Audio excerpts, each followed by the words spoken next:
Number 1. When I was a kid and teen, I would go on day hikes through the woods behind my parents' house. It was rural, farms and fields and woods. And at the bottom of this wooded hill behind the house was a stream we liked to play in as kids. It was about a 20-minute walk to get there, and once at the stream, it was pretty easy to walk upstream to find various pools and eddies and sandbar areas to poke around in. There were dirt bike trails cutting through the woods, but you were kind of in a low valley area between hills. So on either side of you, the trees grew up the hills, so you were shaded, but also very alone. One summer in high school, I went down there to get away from my parents. I ended up walking upstream hoping to find the weird bamboo grove that grew along the water. This was the rural mid-Atlantic, so no idea how that started there, but I loved it. One part of the stream gets really close to a horse field owned by our neighbors. There's no house in sight, but the field dips down the hill right close to the water, and it's full of tall grass and wildflowers. It's midsummer and hot as hell, and I'm skirting in the field between the stream and the grass. I don't think the field was often used, cause I don't remember there being a fence between it and me. As I'm walking, I hear a noise up the hill and I stop. As I stand there, I see something bolting through the field down the hill towards me. I don't know what it is because it's too small and the grass too high, but it's moving really fast and parting the grass like a wave coming right for where I'm standing. As it gets closer, I hear it, and it sounds like it's talking to itself. It's speaking something and panting. I am frozen. No idea what's happening, and in the space of 3 seconds, it's right on me. About 4 feet away, it stops dead, still hidden in the grass, as if it's just realized I'm there. I hear it mumbling, like language, but have no idea what it's saying. I yell at it. I don't think I yelled a word even, just a loud bark, and it doesn't move, but it stops talking. Then I yell again. This time, it bolts right back up the hill and is gone in 10 seconds. I had a stick in my hand and was fully ready to bludgeon whatever it was if it came at me.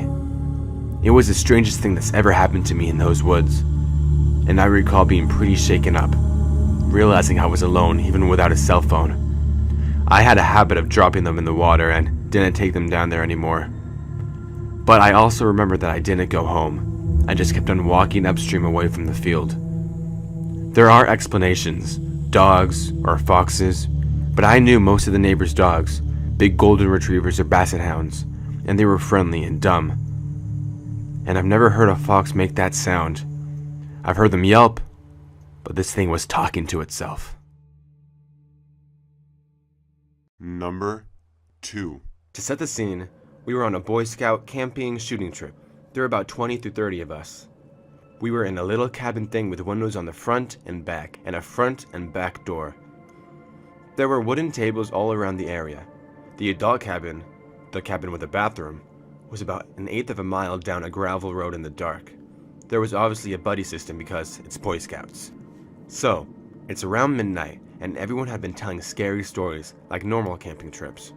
Well, I had to go to the bathroom and asked my friend to come along. He said sure, and he got our knives. We knew that there were bears in the woods, and it made us feel safer. Well, we went to the bathroom and began to walk back. This is where it got scary. I felt an instinctual, not sure if that's the right word, but an instinctual fear. I looked at my friend, and he had the same look at me. We began to walk a little faster and unfold our pocket knives. I then turn around and see it. It looked similar to a cat, but it was 6 feet tall, and was on its hind legs, kinda hunched over. I freaked the heck out and started running. My friend sees it too, and we sprint back to the cabin. It began making a moaning/howling noise, something between those two, and followed us slowly. We pound on the door, and the guys let us in. We tell them what we saw, and they actually believed us. So we locked the front door and looked at the back door. It had no lock. We pushed a table up against it and had a kid there with his knife for safety. We draw the blinds in all the windows that had them.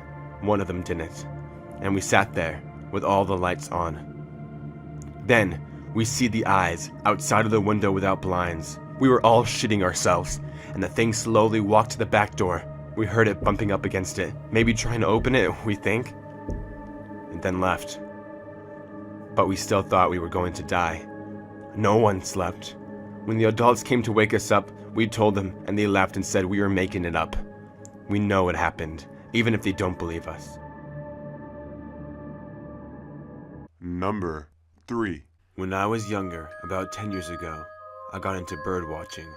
I was about 12, so it wasn't really official by any means. I was just some kid that liked to sneak up on birds, take pictures, and look them up in books. I decided to start this hobby by making a list with pictures I had printed from the library of native birds in my region.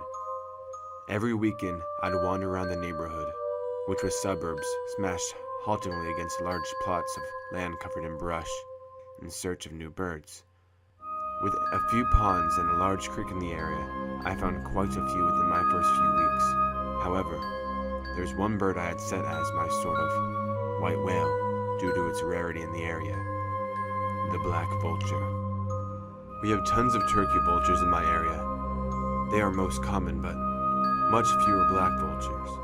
They're a bit hard to tell the difference if they're flying too high. Unfortunately, I cannot remember the exact date or what month it was even.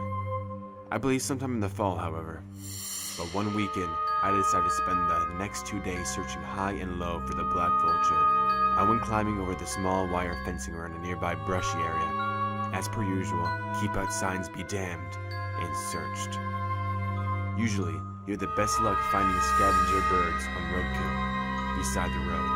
And there so happened to be a small 2-lane winder that mirrored the creek nearby, just through the foliage. So I cut across this sort of mini forest headed in that direction.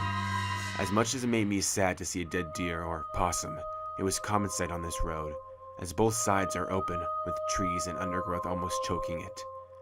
There are some parts of the road that almost became a sort of tunnel due to the leaves intertwining above. It was incredibly easy for a deer or some other animal to jump out in front of a car in the dark, with neither party realizing until it was too late. I didn't have much luck. There were a few crows or the smear of a squirrel, and I saw a few ducks swimming in the creek beside me, but nothing big. It started getting late, but the sun was still up, and despite the dangers of walking down a forest road in the dark, I was determined to stay out as long as possible. I decided to reach a small park area at the end of the road, and then I'd make my way back. I went under a small tunnel of leaves and came out the other side and was delighted to see the familiar shape of a large bird in the sky, circling. It was just the right shape and size to be a vulture, but I had no hope of checking for the grayness of its feathers, as the sunlight was limited. Instead, I was stuck following it as it slowly began to sink lower. After about 10 minutes or so, it landed, and I carefully snuck forward, cautiously avoiding anything that could alert the bird of my presence. I snuck low to the ground, realizing that the bird had landed in a small clearing at the far end of a park. It was just a small, open field, slightly tilted down a hill, with a parking lot on the top. I had been there before, as it was a fun spot for kids to roll down the hill because of how steep it was. I approached it from the bottom, excitement brimming, when I heard several squawks and shrieks of other birds. Black vultures are more aggressive than turkeys. I got to the edge of the clearing and pulled out my binoculars. Two things kind of hit me at once here. One, I found it odd that they were in the middle of the park, rather than closer to the road where you assumed you'd find roadkill. Though, I reasoned things could die anywhere, even in the middle of the park. However, secondly, it smelled awful. The scent was rather light, but I've been known to have a really sensitive nose, and just this sharp, coppery scent, like when you pull rotting ground meat out of a bag. I had smelled roadkill before, and in the heat of the day, it smelled bad, but nothing like this. When I put my binoculars to my eyes, I expected a deer corpse and birds fighting. I never in a million years thought I would see a corpse of a completely different kind. The birds were there, and I remember the faint pang of excitement I still had, recognizing the proud head of a black vulture, before the image of it sitting on the chest of a naked woman sucked the life out of me. I was frozen. I could not look away. My throat tightened with vomit, and I could not look away. The birds had done surprisingly little to her body. She had what I think were cuts, but most of her was intact. What wasn't, the birds were at. Her eyes, lips, and genitals were red and shredded. If there was a big defining wound, I missed it.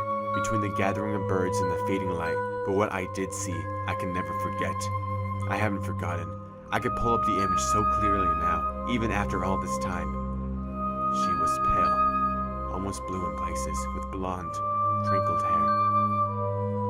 I sat there stupidly for who knows how long as the sun sunk behind the trees. This was a time before cell phones were a common thing, and I had quite the hike back home. I realized now I was in shock, and I could only move when the sudden fear that whoever did this could be nearby hit me. I forced myself to slowly waddle backwards into the trees, not taking my eyes off the body. I didn't want to turn around, for some reason.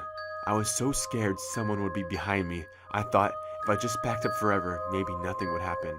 It was dusk, and suddenly there was light. High beams from the top of the hill, a single pair. I heard the screech of tires as a car wheeled out, and listened to it veer off to the left and away down the road, opposite in the direction I was headed. That was the last straw.